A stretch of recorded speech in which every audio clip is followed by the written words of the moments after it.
In today's video, I'm here with one of my Gunsite instructors, Freddie, and we're going to take a look at some tools he's designed to help you keep your optics, adjust them and work on them and do what you need to do with them in a really handy little form factor. So that's what's coming up next here on Survival on Purpose.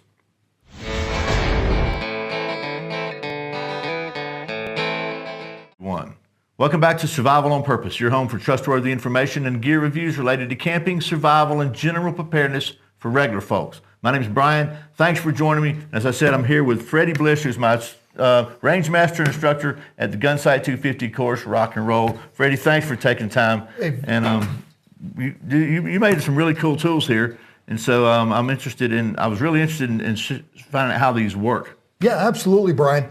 One, great having you here in the class, and I'm hoping you're enjoying our 250 pistol class. Having a blast. And one of the classes we teach here at Gunsite is, of course, carbine, 223 carbine, 556 carbine. Those are just course numbers. We use 223 is our basic level, 556 our advanced level.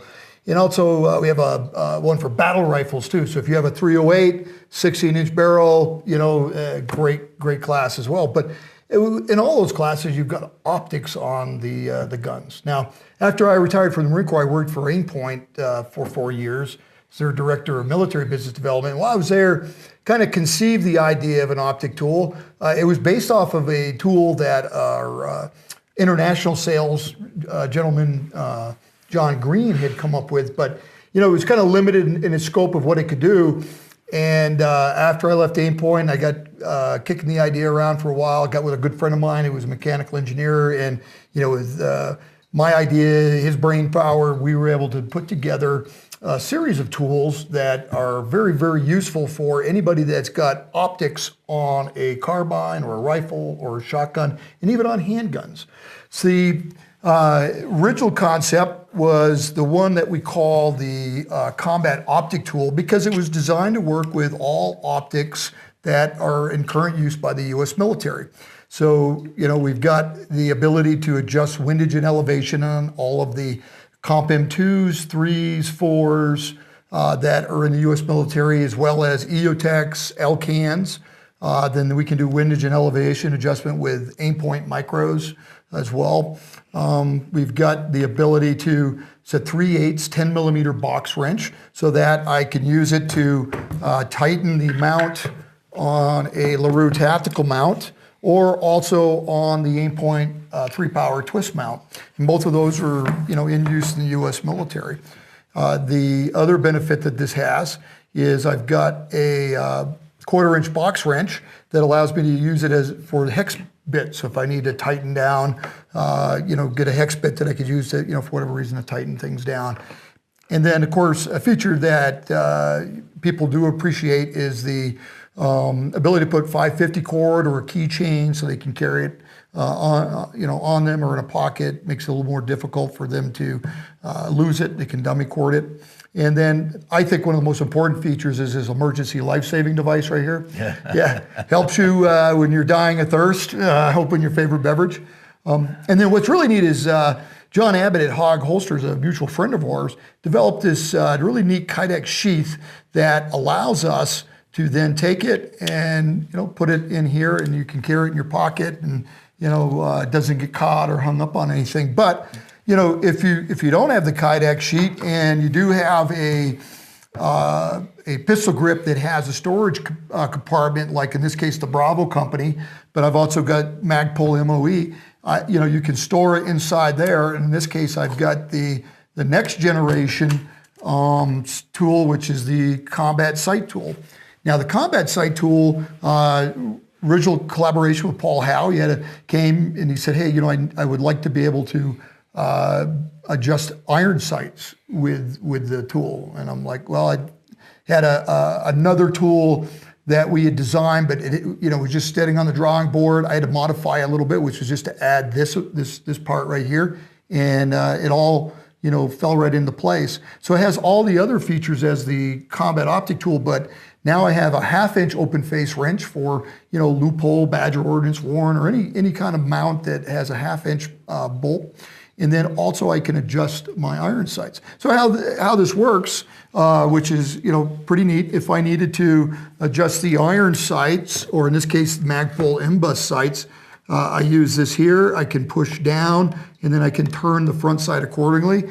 If I have A2 sights, same thing. This allows me to push down on that detent and then rotate the front sight properly for the proper elevation.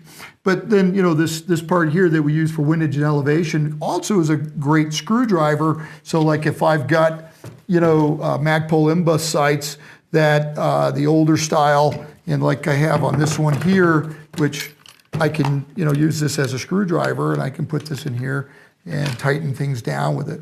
And the other neat thing about it is that you can use this also if you've got the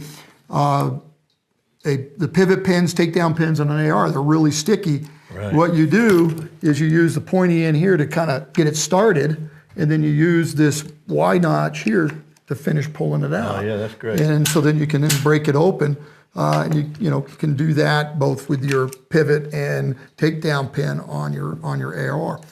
To do elevation adjustments, of course, I've got here an Aimpoint Micro, and you've got the two male ends, two female ends. They just line up. You put it in, and now I can then do adjustments. Because one of the problems with these little caps is they always get lost, or you're trying to. If you're trying to use them, I mean, they're really they're hard. They're difficult to use that. And this allows you to make good windage elevation adjustments with that. And the battery cap sometimes can be one of those things where it's really on there tight, and you can use that then to remove the battery cap, unscrew the battery cap on it. And, then if you have to get the battery out, you can use this end here to then get in there to pop out the battery. So it's got a multitude of uses, not just the intended purpose, but a lot of other varieties of uses that you can use, and works really well. I've got some other optics here that it works with. Now, this was originally designed to work with U.S. military combat optics and sights, but it can also work with a variety of other good quality, red dot sights. This one here is a Sig Romeo, and I can use this portion here to do my adjustments. This Crimson Trace one here, same thing. I can get up here and I can adjust, windage and elevation. Again, both cases, your battery, you can get in there, take it off.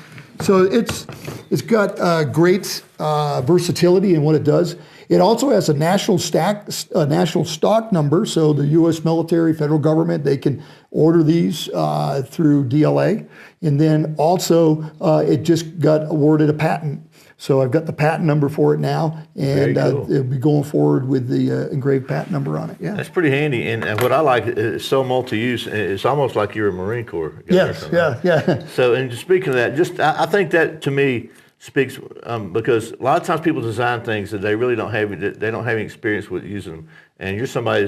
How long were you in the Marine Corps? 24 years. 24 years, and you retired as a lieutenant colonel. Correct. So that's somebody who's experienced using this stuff, and so I think that typically those kind of people create the best products because they know what they're looking for. And there's nothing what I do like. There's no doodads on here. Like sometimes I see these people make these little multi-tools.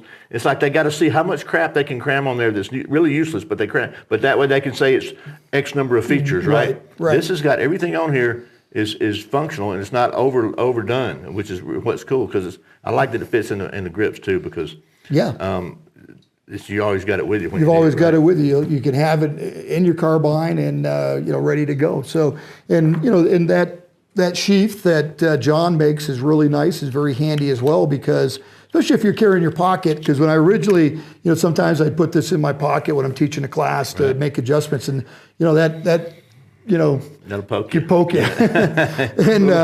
and with that sheath that John makes, it works really well. And you can John Hog Holsters, helping Americans wear guns, HAWG. He sells these on his website. Rob Leahy at Simply Rugged Leather has a leather sheath that he also sells, which is nice.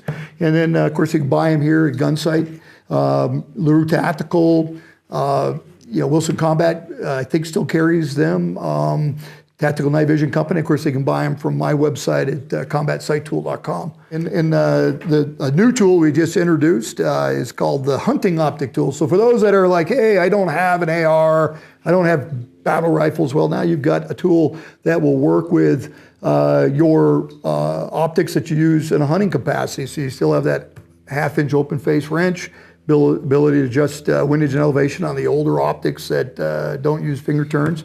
You can, adjust your closed 3/8 10mm box wrench and the 1/4 inch for hex bits for tightening down your scope mounts. Right. So it has all those features, and of course that emergency life-saving tool feature, which is, I don't think I've ever seen a tool designed by anybody in the military that didn't have that little emergency life-saving feature. Absolutely, it's a very essential feature. Well, great. Freddie, thanks for taking a minute. I know we've had a long day out here training, and we want to sit down and kind of show you this, because I just thought it was really cool because, again, it's created by somebody who knows what he's talking about, and it's handy. I like it. It's cool. So anyway, that is a quick look at we've got the Combat Sight Tool, the Combat Optic Tool, and the Hunting Optic Tool, right? That's correct. And who knows, by the time this video comes out, there may be another one, but patented, so that's pretty cool too. So you can't be stealing this. Nope. Don't do that. Nope. So Exactly. You wouldn't be, but some other folks might. Yeah. Well, great. Thanks again for taking a minute. And as always, thank you for watching Survival on Purpose. Remember, survival's not an accident, so be prepared. I'll see you next time.